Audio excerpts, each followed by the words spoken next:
Hello, എല്ലാവർക്കും എൻ്റെ നമസ്കാരം. എൻ്റെ പേര് ആഷ. ഇന്ന് നമ്മൾ മലയാളികൾക്ക് എല്ലാവർക്കും പ്രിയപ്പെട്ട ഉണ്ണിയപ്പം, അതും നല്ല സോഫ്റ്റും ടേസ്റ്റിയുമായിട്ടുള്ള ഉണ്ണിയപ്പം എങ്ങനെ ഉണ്ടാക്കാം എന്ന് നമുക്ക് നോക്കാം.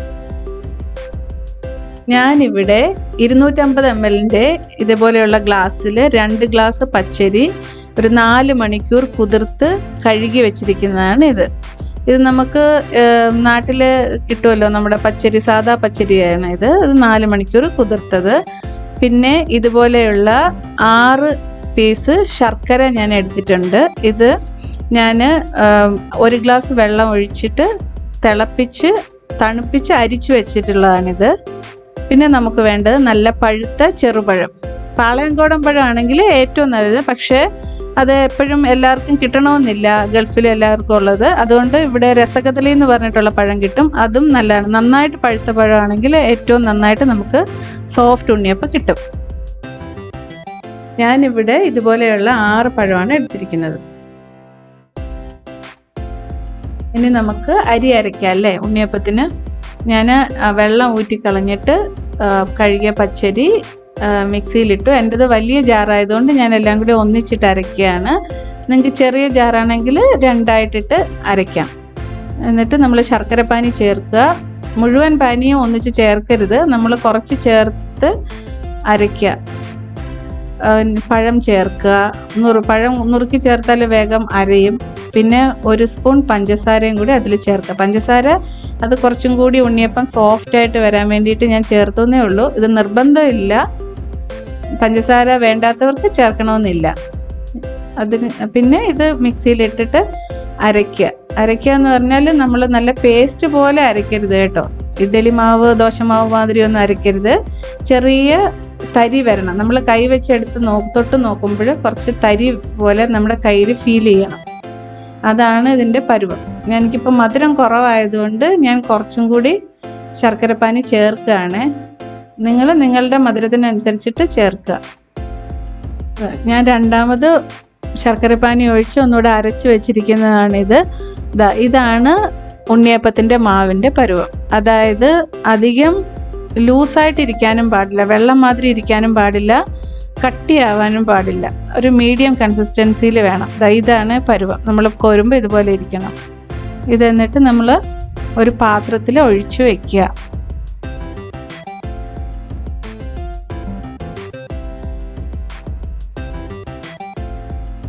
ഇതിലേക്ക് നമുക്കിനി 1 ടീസ്പൂൺ ഏലക്കാപ്പൊടി ചേർത്ത് ഇളക്കണം.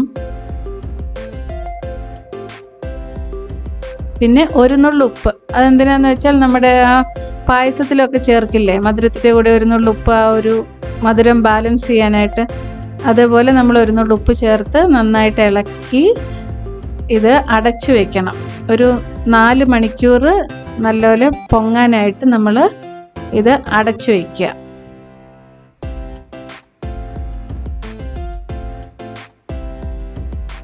ഇനി നമുക്കിതിൽ 1 ഇൻഗ്രീഡിയൻറ്റും കൂടി ചേർക്കാനുണ്ട്.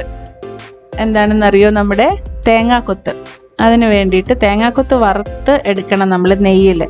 ഒരു 3 ടേബിൾ സ്പൂൺ നെയ്യ് ചൂടാക്കി അതിൽ നമ്മൾ ചെറുതായിട്ട് അരിഞ്ഞു വെച്ച തേങ്ങാക്കൊത്തിട്ട് വറുത്തെടുക്കുക.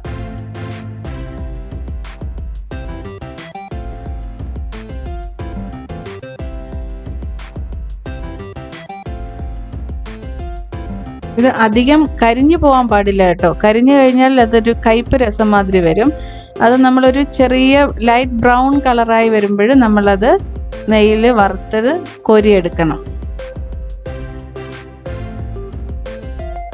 ഇതെന്തിനാന്ന് വെച്ചാൽ നമ്മൾ ഉണ്ണിയപ്പത്തിൽ ഈ തേങ്ങാക്കൊത്ത് നമ്മൾ കടിക്കുമ്പോൾ ആ നെയ്യിൽ വറുത്ത തേങ്ങയുടെ രുചി വായിൽ വരുന്നത് ഒരു പ്രത്യേക ഒരു രസമല്ലേ, അതിന് വേണ്ടിയിട്ട്. ഇത് വറുത്ത് വെച്ച തേങ്ങാക്കൊത്ത് തണുത്തതിന് ശേഷം നമ്മൾ ഈ മാവിൽ, ഉണ്ണിയപ്പത്തിൻ്റെ മാവിൽ ചേർത്തിട്ട് ഇളക്കുക. എനിക്ക് ഇത്രയും അളവ് വെച്ചിട്ട് ഏകദേശം എനിക്ക് കിട്ടിയത് 51 ഉണ്ണിയപ്പം കിട്ടി. അപ്പോൾ നിങ്ങൾക്ക് നിങ്ങളുടെ പാത്രത്തിൻ്റെ വലിപ്പം അനുസരിച്ചിട്ട് ഏകദേശം ഒരു 50 ഉണ്ണിയപ്പത്തോളം കിട്ടും.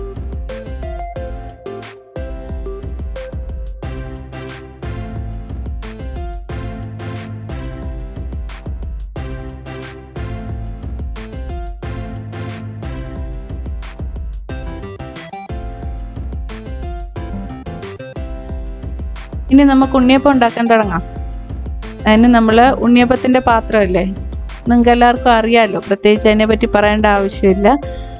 അത് പാത്രം അടുപ്പിൽ വെച്ച് ചൂടായതിന് ശേഷം കുറച്ചൊരു പകുതി, ആ ഒരു കുഴിക്ക് ഒരു പകുതി ഭാഗത്ത് നമ്മൾ നെയ്യ് ഒഴിക്കുക. നമ്മൾ തേങ്ങ വറുത്തതിൻ്റെ ബാക്കി നെയ്യില്ലേ, അതൊഴിച്ചാലും മതി.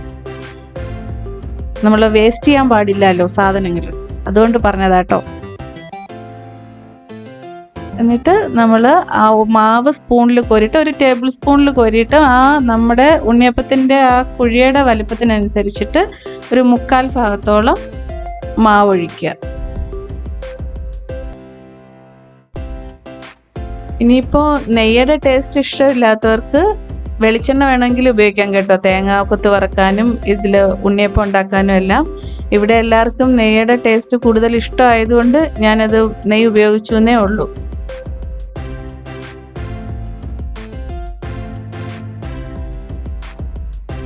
ഇതൊരു 2 മിനിറ്റ് കഴിയുമ്പോഴത്തേക്ക് നമ്മളിത് തിരിച്ചിടണം.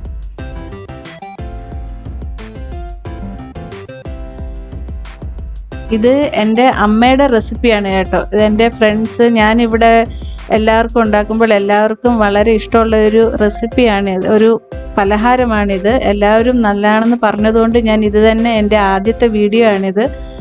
ഇതിൽ എന്നാൽ പിന്നെ ഉണ്ണിയപ്പത്തിൽ നിന്ന് തന്നെ തുടങ്ങാമെന്ന് വിചാരിച്ചു ഞാൻ.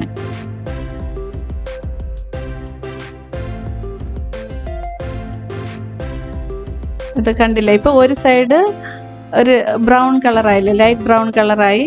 അത് 2 മിനിറ്റിന് ശേഷം അത് നമ്മൾ തിരിച്ചിട്ടിട്ട് ആ മറ്റേ മറുഭാഗവും നന്നായിട്ട് വേകുന്നത് അത് ഒരു 2-3 മിനിറ്റ് എടുക്കുള്ളൂ കേട്ടോ. 3 മിനിറ്റ് ഒന്നും എടുക്കില്ല, ഒരു 2 മിനിറ്റ് കഴിയുമ്പോഴേക്കും അത് നന്നായിട്ട് വേകും.